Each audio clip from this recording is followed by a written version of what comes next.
जो खबर मिल रही बताएंगे, लेकिन गृह मंत्री अमित शाह ने इस बीच एक बड़ा बयान दिया है, ये आपको बता दे रहे हैं। गृह मंत्री अमित शाह ने बड़ा बयान दिया है, देश विरोधी गतिविधि बर्दाश्त नहीं की जाएगी, ये कहना है केंद्रीय गृह मंत्री अमित शाह का। वो इसके पहले भी ये बातें कहते रहे हैं, देश विरोधी गतिविधि बर्दाश्त नहीं की जाएगी। गृह मंत्री अमित शाह ने यह बड़ा बयान दिया है कि देश विरोधी गतिविधि बर्दाश्त नहीं की जाएगी, देश में कट्टरपंथ की जांच हो, यह कहना है अमित शाह का। और इसके पहले भी अमित शाह कई मंचों से यह बात कह चुके हैं कि देश के विरोध में जो भी काम करेगा, जो भी गतिविधियां होंगी, उनको बख्शा नहीं जाएगा। उन लोगों को जो ऐसे गतिविधि करेंगे और साथ ही उनके खिलाफ एक्शन भी होगा। एग्जीक्यूटिव एडिटर ऐश्वर्या कपूर इस वक्त हमारे साथ फोन लाइन पे जुड़े हुए हैं। ऐश्वर्या, मंच से एक बार फिर सीधा संदेश उन लोगों के खिलाफ जो देश विरोधी गतिविधि में संलिप्त हैं। जी हाँ, बिल्कुल अनामिका, और ये सिर्फ ऐसे ही नहीं, ये सिर्फ मतलब स्पर ऑफ द मोमेंट नहीं, पिछले 12 से 16 महीने के अंदर 2 ऐसी स्पेसिफिक रिपोर्ट्स हैं जो कि भारत सरकार और फिर गृह मंत्री को डायरेक्टली सबमिट की गई हैं, जिसके अंदर बताया गया है कि आप स्टेट गवर्नमेंट्स के ऊपर एंटी रेडिकलाइजेशन सेल्स के ऊपर डिपेंड नहीं कर सकते, क्योंकि जो राजनीतिक मतभेद है पार्टियों के बीच में, उसके चलते ये कभी हो नहीं पाएगा। एंड जो नेशन फर्स्ट की पॉलिसी है उसको ध्यान में रखते हुए, क्योंकि रेडिकलाइजेशन सिर्फ एक सब पार्ट है, रेडिकलाइजेशन सिर्फ एक सब पार्ट है जो कि आखिरकार जाके टेररिज्म में कन्वर्ट होता है। और भारत सरकार का जो जीरो टॉलरेंस पॉलिसी है, उसमें आप देखेंगे कि पिछले 8 सालों में किस तरह से काफी सारी जो सो कॉल्ड एनजीओज है और उनके FCRA लाइसेंसेज है, उनको कैंसिल किया गया, क्योंकि संपर्क हमारा कर गया है एग्जीक्यूटिव एडिटर से, हमारे हम बात करने की वापस उनसे कोशिश करेंगे, लेकिन बता दें कि गृह मंत्री अमित शाह ने ये बड़ा बयान दिया है। उन्होंने कहा है कि देश विरोधी गतिविधि बर्दाश्त नहीं की जाएगी, देश में कट्टरपंथ की जांच हो, देश विरोधी गतिविधि किसी भी कीमत पे बर्दाश्त नहीं होगी। और केवल इन रैलियों में या मंचों से नहीं, बल्कि संसद में भी केंद्रीय गृह मंत्री ये संदेश देते रहे हैं। और जिस तरह से सरकार कदम उठा रही है, जैसा हमारे एग्जीक्यूटिव एडिटर ने भी कहा कि जीरो टॉलरेंस की नीति पर सरकार काम कर रही है, तो ऐसे में देश विरोधी गतिविधि या वो लोग जो ऐसे कामों में संलिप्त हैं जो देश विरोधी हैं या देश के हित में नहीं बल्कि देश के विरोध में कदम उठा रहे हैं, उनके खिलाफ सरकार कड़ी कार्रवाई करने से पीछे नहीं हटेगी। और इन मंचों से ये संदेश केवल शब्दों के जरिए नहीं, बल्कि सरकार की कार्यप्रणाली में भी ये संकेत लगातार ये संदेश दिख भी रहे हैं। यही वजह है, अगर जम्मू कश्मीर का जिक्र करें तो कश्मीर में आतंकी घटनाओं में कमी भी आई है, जो आम नागरिकों को मारे जाने की घटनाएं थी उनमें कमी आई है, और साथ ही लगातार आतंकवाद से देश की सेना मुकाबला कर रही है, आतंकियों को मुठभेड़ में मार गिरा रही है।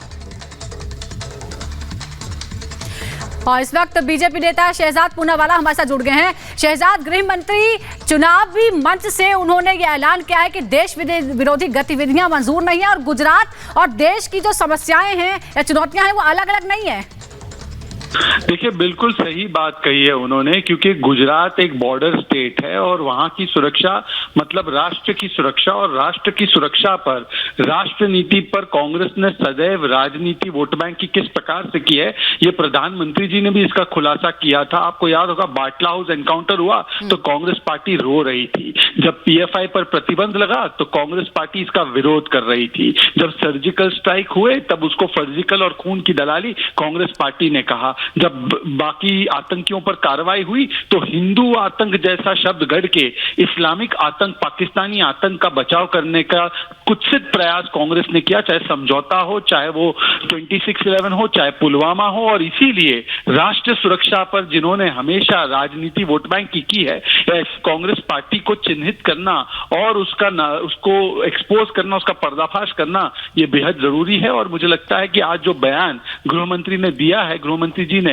ये बहुत सटीक और सही बयान दिया है। राष्ट्र सुरक्षा के साथ खिलवाड़ नहीं होना चाहिए, और देश की सुरक्षा और गुजरात की सुरक्षा, ये एक ही वाक्य में दोनों पहलू आते हैं, ये अलग अलग नहीं है। और शहजाद, हमारे एग्जीक्यूटिव एडिटर भी इस वक्त फोन लाइन पे लगातार जुड़े हैं, वो आपसे कुछ सवाल पूछना चाहते हैं। ऐश्वर्या, सवाल कीजिए।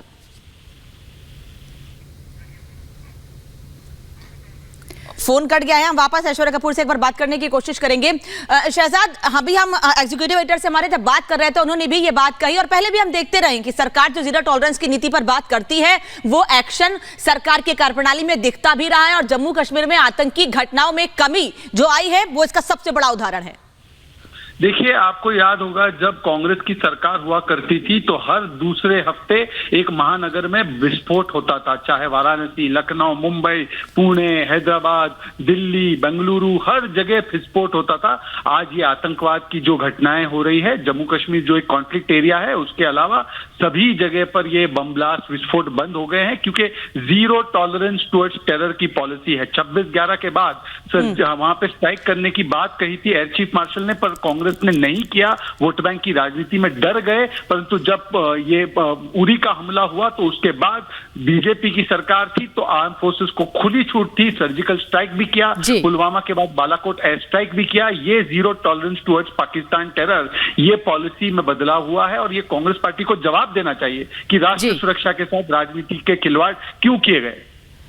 बिल्कुल बिल्कुल शहजाद, बहुत बहुत शुक्रिया हमसे बात करने के लिए। अब मनजिंदर सिंह सिरसा हमारे साथ जुड़ गए हैं। सिरसा साहब, गृह मंत्री साफ तौर पर इशारा दे रहे हैं कि देश विरोधी गतिविधियां जो हैं वो किसी भी हाल में मंजूर नहीं है। संकेत क्या है?